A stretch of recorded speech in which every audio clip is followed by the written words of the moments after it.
Welcome to Chess with Link. Today we're talking about one of the oldest checkmate patterns in history. Seriously, this checkmate has been studied since the 1200s. It's called the Arabian Mate because the oldest document that we have was written in Arabic somewhere around 1256. And it describes exactly the checkmate pattern we're about to look for, even though some of the other pieces, like queens and bishops, moved slightly differently way back then. This checkmate requires you to coordinate pieces between your rook and your knight. I'm going to show you 3 examples and leave you with a 4th that's a little bit more complicated, so you can think your way through this pattern. Let's begin. As I mentioned, we're going to be thinking about rooks and knights, and we're going for a checkmate. And that might feel a little bit difficult given the current board position here, because after all, our knight is pretty far away and our rook is all the way over on the other side of the board. But here's the key. The knight's job is to protect the rook and keep the king from escaping. The rook is the one that's usually actually delivering the check in the Arabian Mate. So where could we put our knight that would be not putting the king in check, but limiting his moves? There's really only one option on this board. Hopefully you noticed that if we go knight to f6, we are now guarding the king's only escape square, as well as threatening his pawn. At this point, when our opponent moves and it becomes our turn, we can deliver checkmate. Again, we are guarding the escape square. We are threatening the pawn. And our knight is not going to capture that pawn. It might even be better to think of that knight as defending h7, because we're going to take our rook and bring it over to h7. And with our rook sitting on h7, the knight guards it, which prevents the king from capturing it. Our knight also is threatening g8, so the king can't run away there. And remember that rooks, they guard the entire rank or the entire file. So with the rook impervious to capture, the king cannot even run away to g7. Checkmate. Let's look at a slightly more complicated version of this same situation. We now have 2 rooks and a single knight.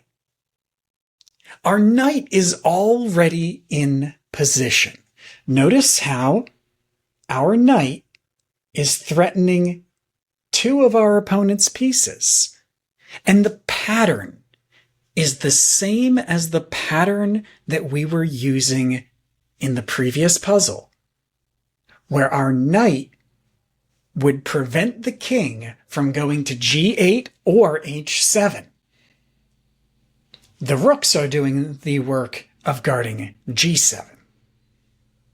And I say rooks because we have 2 separate rooks. We have a rook in the 7th rank and a rook in the g file.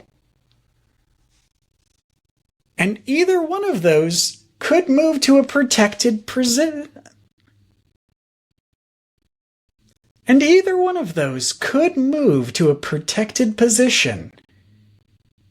But only one will give us the checkmate we're looking for. Because notice that our opponent has a bishop guarding h7 and a rook guarding that bishop at g8. We're going to have to sacrifice one of our rooks. We're going to have to let our opponent capture one of them. But which one do we move first? Oh, that is sometimes the most difficult question in all of chess. Is which of two good options do we go for? Fortunately, in this case, the clue is that let's capture the more valuable piece, which, while it will lose us our rook, it will also remove the defender from the less valuable piece. So if we take our g-rook and we capture the bishop, our opponent will take back. In fact, they have to. They're in check, so they are required to take our rook in order to escape. And now, they no longer have a bishop guarding h7. So we can safely bring our rook over for checkmate. Because remember, our knight guards our rook, which is now sitting here at h7. The rook puts the king in check and guards his escape to g7. And even if our opponent wasn't blocked in by their own rook here at g8, our knight would be covering it. That's the beauty of the Arabian Mate. It lets us coordinate pieces and often provide a really surprising attack pattern. Let's do one more puzzle together, and then I'm going to leave you with a game to analyze and see if you can find the checkmate based on the Arabian Mate in this game from master level players. We'll mix things up a little bit now. Now we're thinking about the other side of the board, but we still are going for the same pattern. Do we see a way to get our knight into position so it is threatening on either side of the king, especially if we can drive the king into a corner? Are we going to have to sacrifice anything to make it happen? And are there any locks that we can take advantage of? I say locks to kind of get your brain going a little bit. Any pins, skewers? Are there any pieces that we would normally be afraid of that instead are trapped?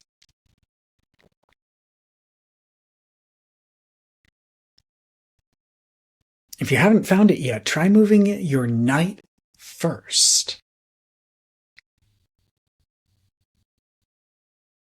If we take our knight to f3, it initially looks like a scary move because we feel like the pawn is going to capture our knight.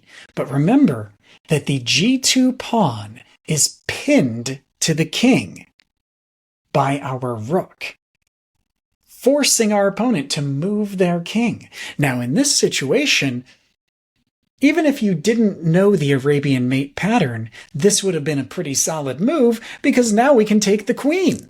That was a royal fork. Nicely found. But there's more to this. Now that the king is in the corner, and now that the knight is guarding the squares to either side of the king, g1 and h2 are off limits to him. The g2 pawn is not pinned anymore. So if we don't put the king in check, that pawn might take our knight. And is that enough of a clue? Have you found the sacrifice that you'll have to make to turn this into a checkmate? If you don't, you could take the queen. You'd have missed a mate, but it's still a solid, rather scary move to make against your opponent. But there is a checkmate available. Queen to h3 checks the king, forcing them to capture. Now, they're going to want to capture with that pawn anyway because they want to get rid of your queen. But it's also a mistake. Because, well, it did end that check. It lets our rook through. And now, with our knight guarding and the path for our rook cleared, we can checkmate at g1. What a beautiful battle. Allow me to leave you with one more puzzle to solve. This comes from an actual chess game played in 2006 between the chess masters Vasily Ivanchuk and Levan Aronian. Ivanchuk takes one more move as white, and then Aronian resigned the game because he noticed that an Arabian mate was unavoidable. Can you find the move that white needs to make? And if you go through the PGN of the game or click on any of the links that I'll provide down below, can you find a way that black could have avoided this checkmate a turn or two back? I wish you a wonderful week, and I look forward to seeing how well you are able to solve this puzzle or any comments you have about the previous puzzles. Take care.